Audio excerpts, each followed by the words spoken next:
You're listening to The Art of Imperfect Adulting. I'm your host, Amy Stone.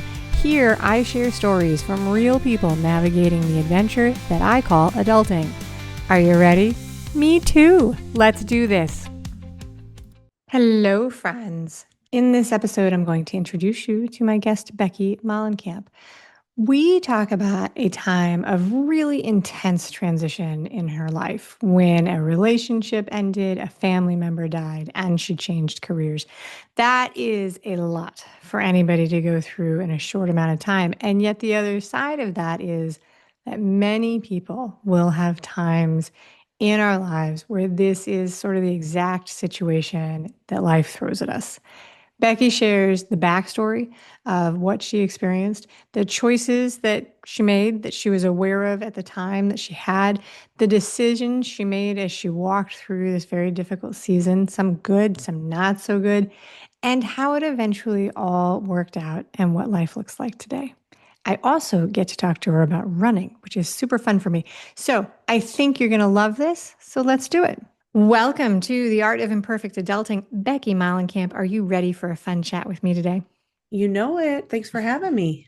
You are very welcome. I have my two warm-up questions. I start all of my interviews by asking my guests what part of the world they call home. Where are you?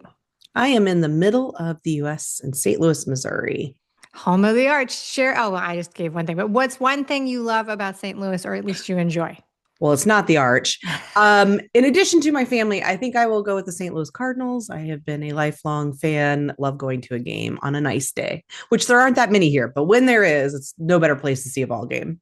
Fantastic. That is a wonderful, wonderful story. Okay, so I'm going to share two things with you about your pitch before we start, which is one of the things is to let people know that you and I actually know each other a little tiny bit before. So there's that.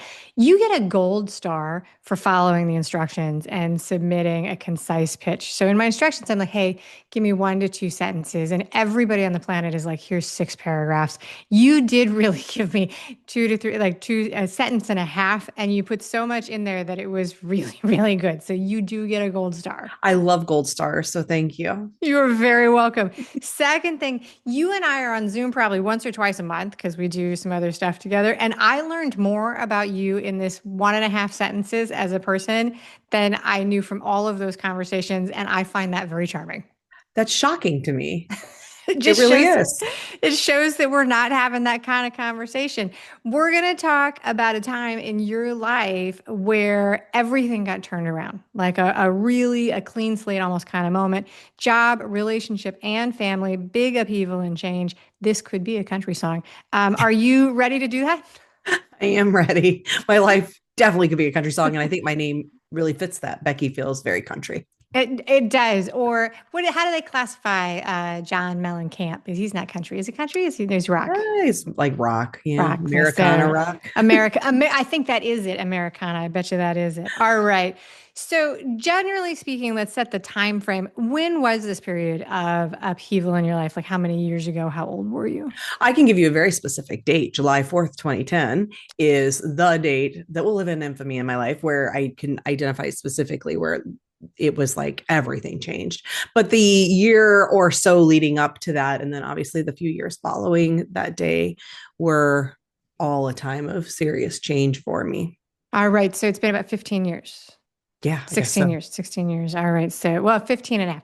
All right. So, 3 things happen. I don't know if this is in order or if there is an order. You can correct me. You get a divorce, a member of your family dies, and you change careers. So, if we think back to the time before all of this happened, so 2009, can you describe what a typical day in your life might have looked like? I was self employed. My partner, my ex husband, was a pilot. So he was gone a lot because he was an airline pilot, and they work 4 or 5 days, 3 to 5 days away, and then they're home usually for an equivalent amount, kind of like firefighters, I guess.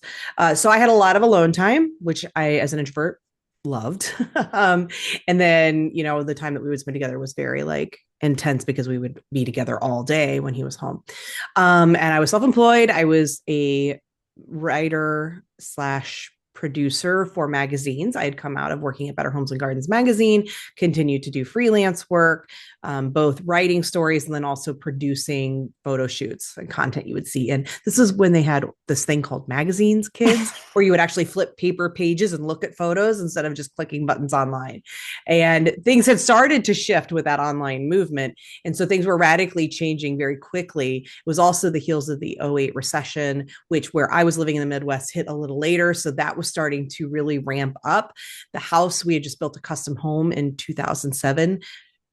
I did not time the market well by a long shot. We paid a lot of money and lost $100,000 on a home by the time we had to sell it through the divorce. So my day at the time just looked like working, and then on the days when I was working, I would work whatever hours I wanted. I was also running a nonprofit for an animal charity, so I was doing that work.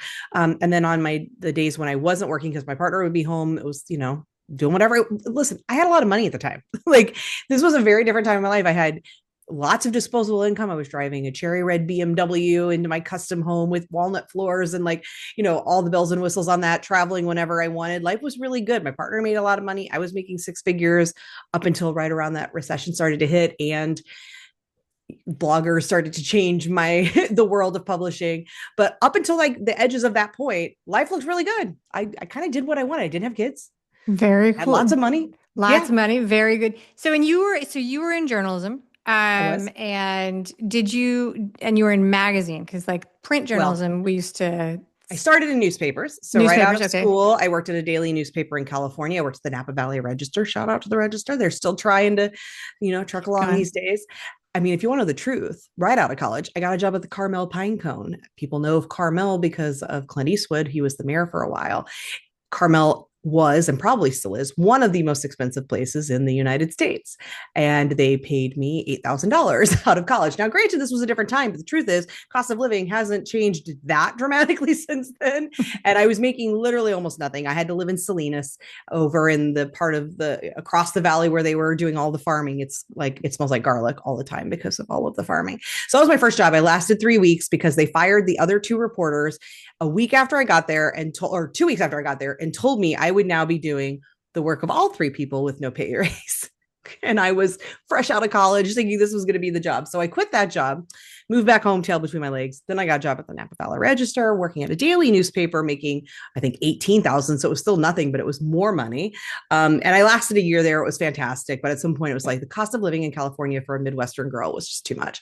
Moved back home, worked in marketing actually for a little while, and then got a job at Better Homes and Gardens and moved into magazine publishing. It's never what I thought I was going to do. I had pictured myself being a foreign correspondent for the Chicago Tribune from a kid. That was what I was going to do. That didn't work out. For some reason, they didn't call me.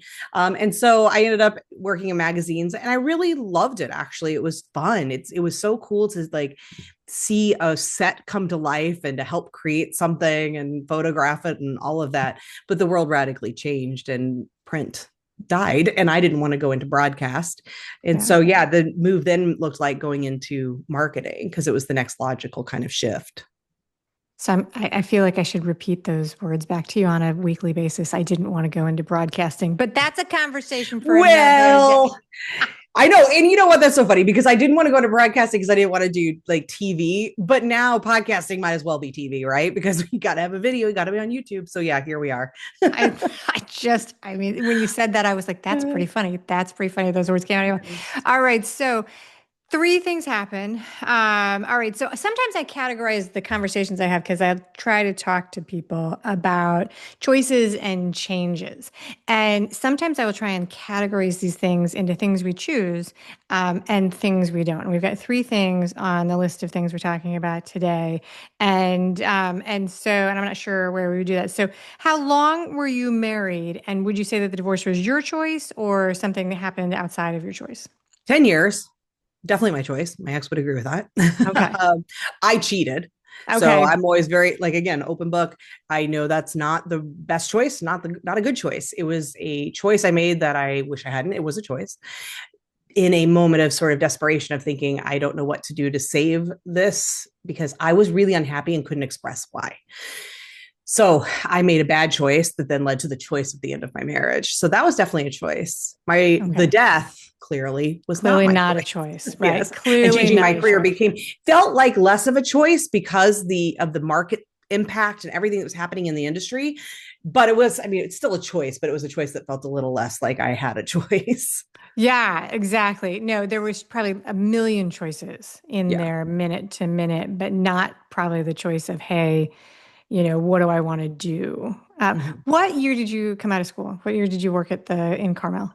You really want everybody to know how old I am, No, huh? well, because I I'm grad. kidding. 1996, Oh, 1996. so that's the same year I graduated from school, and I always tell people that like so I thought I was going to work for newspapers also, and my joke is that there were jobs when I started school in '91, and there were not as many in '96. So, It really um, wasn't still bad for me anyway, in my experience in 96, but by 2000, and certainly by 2005, everything had changed.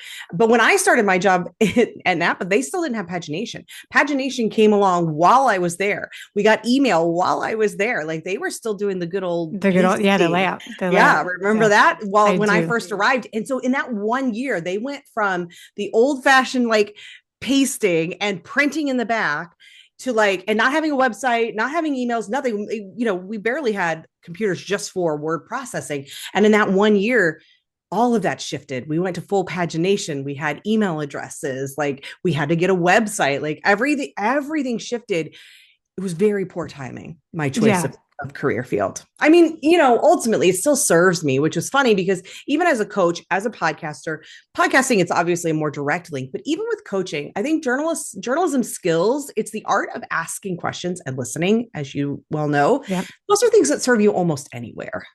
I agree with that. People will sometimes say, not as much to me now because I don't have kids in school, but people, when I had kids that were in school, people would say in conversation, well, nobody uses what they study in college. And I was like, I use what I learned in college every day, how to research things, how to have a conversation, the basic skill of how to put a message together so that other people read it, I'm or a much that better nature. writer than I could have ever been if not for Yeah. college. And so I'm still grateful for that time. However, when kids today say they're thinking about journalism, I do my best to persuade them to consider something else.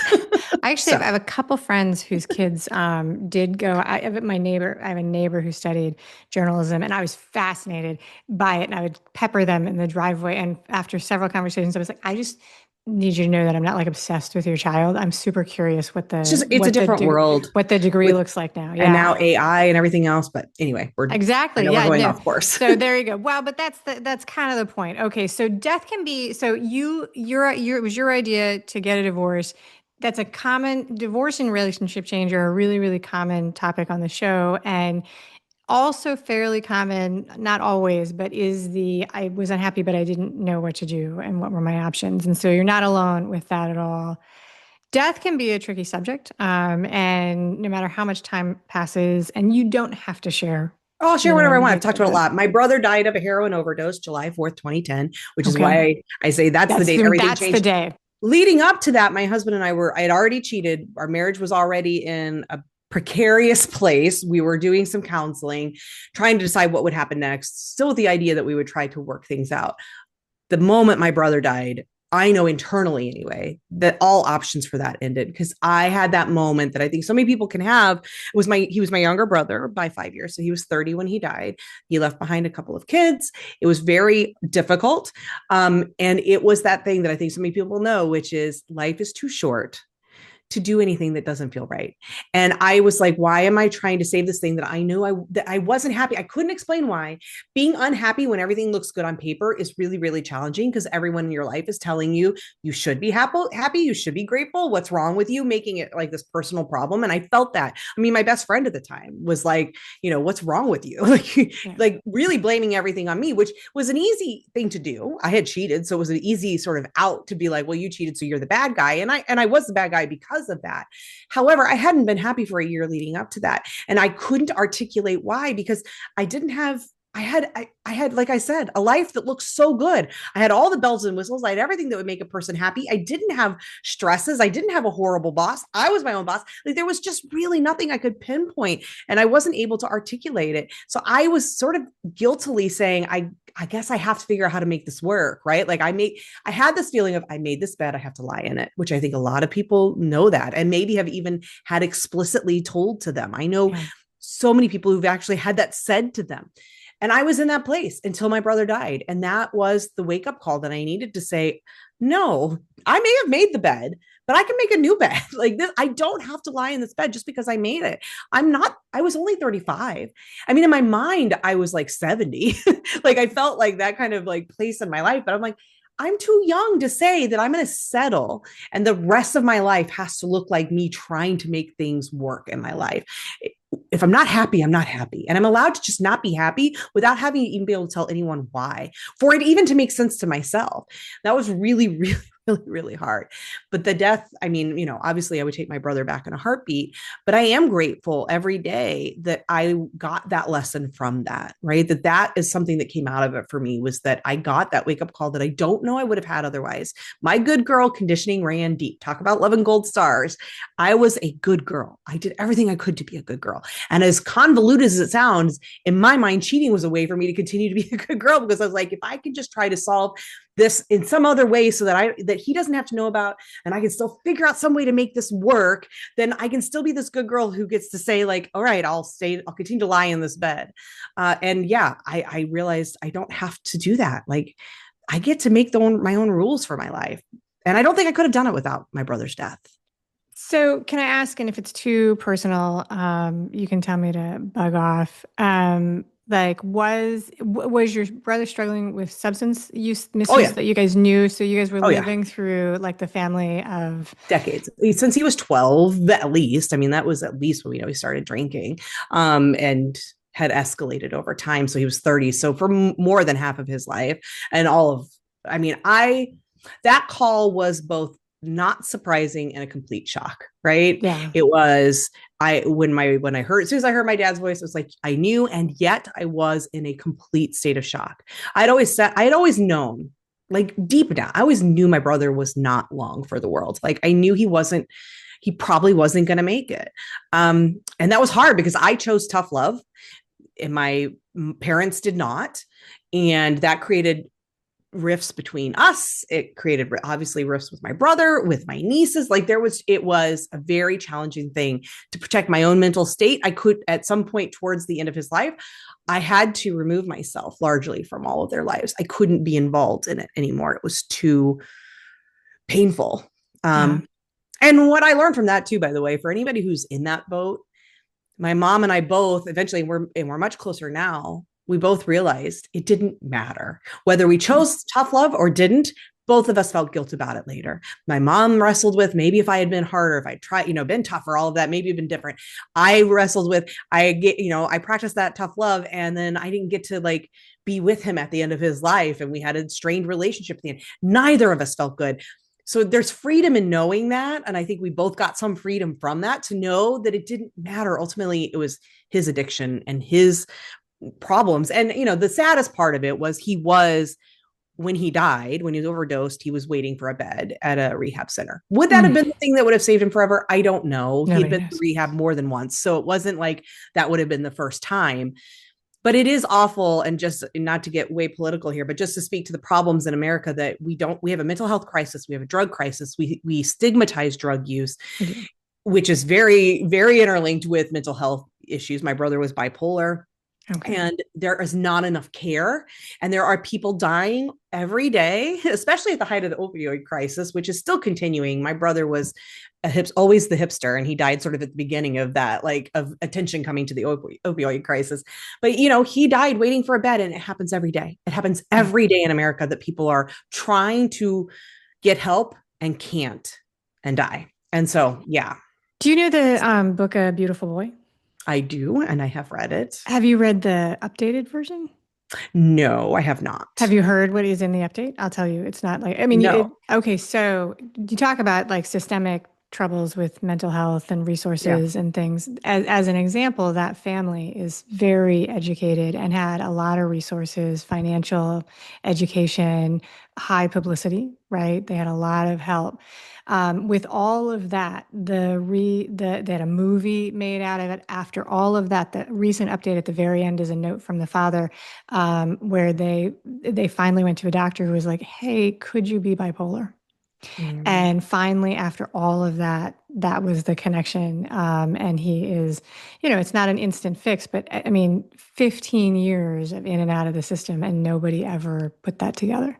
Yeah. And It's a it's, shame. I mean, really just a gut check of oh my gosh, it wouldn't have fixed anything, but just that you can have all the support and all the help. And Yeah. it's a really, really crazy thing because like a lot of things, the entire world turns its judgment towards the parents and the family, like as if like you're not doing enough, or if you said good morning in a different way, and if you followed up on the homework more when he was in second grade, maybe it would be different. And one of the things that drives me bananas about that is that there just is so much research and I'm not an expert or qualified to say this, but there's been research for decades that most of substance use and misuse is not tied to anything other than the fact that the person is in serious, serious pain for a It's variety of not a reasons. willpower issue, Right, which is what it's exactly. often linked to, right? It's a moral judgment of a person. It is so deeply stigmatized. I compare it often to death by suicide, Yeah. which is also deeply stigmatized in this country. And I often find a